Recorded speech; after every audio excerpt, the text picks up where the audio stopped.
the Indiana Fever just made a shocking roster move, and now fans everywhere are asking the same question. Is Caitlin Clark finally coming back? But what if this last-minute release wasn't just about injury recovery? What if it was part of a much bigger shift behind the scenes? This isn't just another injury update. Something strange is unfolding in Indiana, and it's happening fast. The Fever are teetering on the edge of a playoff run, and one silent move just blew the lid off everything. As fans dig deeper, a pattern is emerging, and the truth might be bigger than anyone expected. Let's break down everything.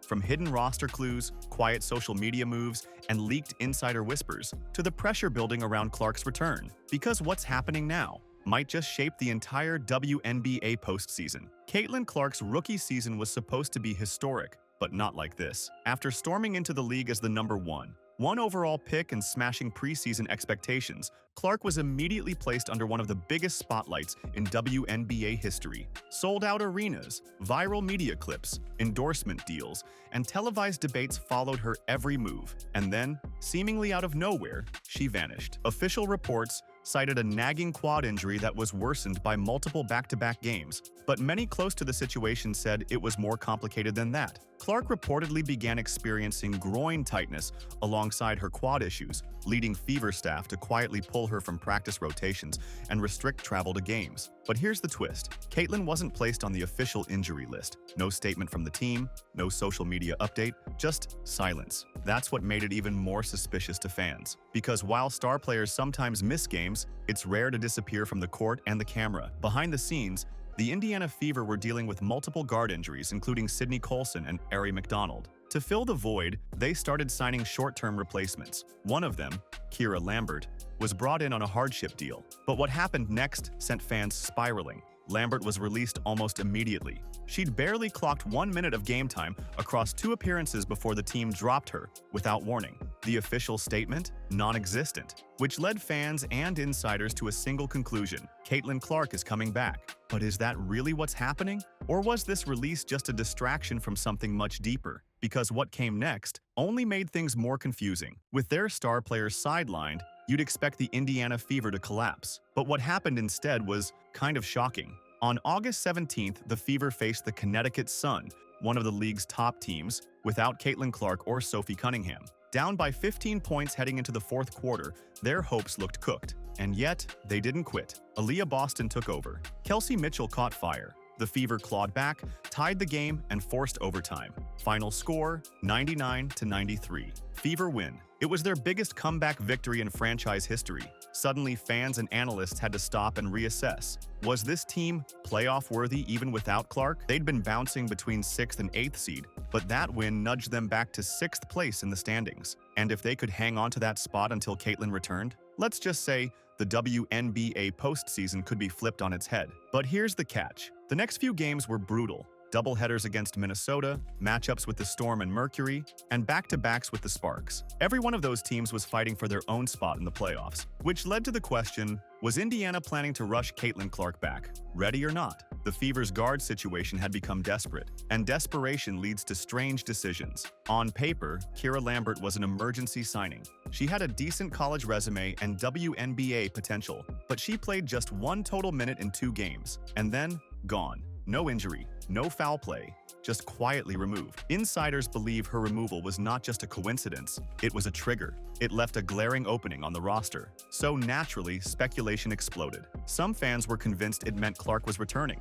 Others suspected the team might be signing Kennedy Carter, the controversial former Sky player. But that theory fell apart when people realized Carter had recently signed a deal overseas. Then the question shifted. Was this a cover for something bigger? Sports journalist Chloe Peterson tweeted something cryptic right before the release. If Caitlin comes back, the team will likely waive one of the guards. The timing of that statement couldn't be ignored. Now here's where it gets wild. WNBA Underdog, a fan-run account with a history of breaking roster news early, was the only source reporting Lambert's release initially. The Fever hadn't confirmed it. Neither had major outlets. Not ESPN, not Scott Agnes, not even the Fever's own X account. That secrecy was a red flag, and it had fans asking, what are they hiding? Here's what we know about Caitlin Clark's recovery, and what's being whispered behind closed doors. Team sources say she's ramping up, that her rehab has gone from physical therapy to light shooting drills to short sprints, but no one's seen her in live practice. And crucially, She didn't travel with the team to Connecticut. Now that raised a lot of questions. Travel decisions are typically strategic.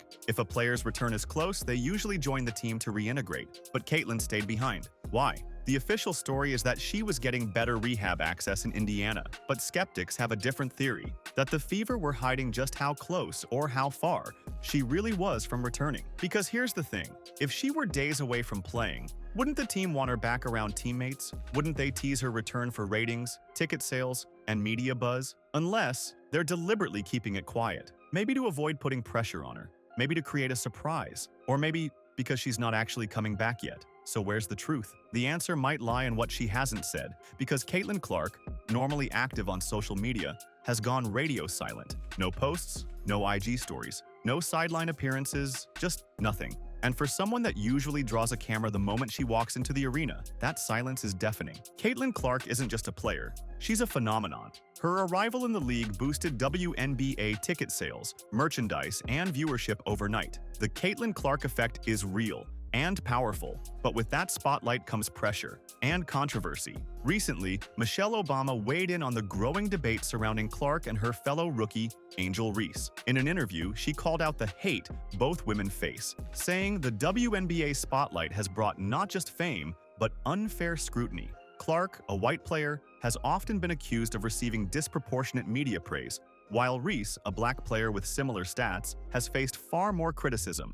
The debate has exploded online, with fans split, narratives weaponized, and every move the two stars make dissected to death. For Clark, that means her return isn't just about basketball, it's about narrative control. Does she come back strong and reclaim the hype? Or does she fade into the background under the weight of expectation? That pressure might be the real reason the team is being so careful. Not the injury, not the roster math, but the optics. Because the second she returns, the spotlight turns white hot again. And with the playoffs on the line, that spotlight could either spark a miracle run or ignite a meltdown. So what happens next? Here's what we know. ESPN insiders are quietly projecting Clark's return as soon as August 26th, just in time to face mid-tier opponents like the Sparks or Valkyries, not the top-seeded Lynx. The Fever's upcoming schedule is brutal. 2 straight games versus the Lynx, currently 28-5. Storm, Sparks, Valkyries, Mercury, Sky, Mystics, and one more rematch with the Lynx. If Clark sits out much longer, Indiana could slip out of playoff contention entirely.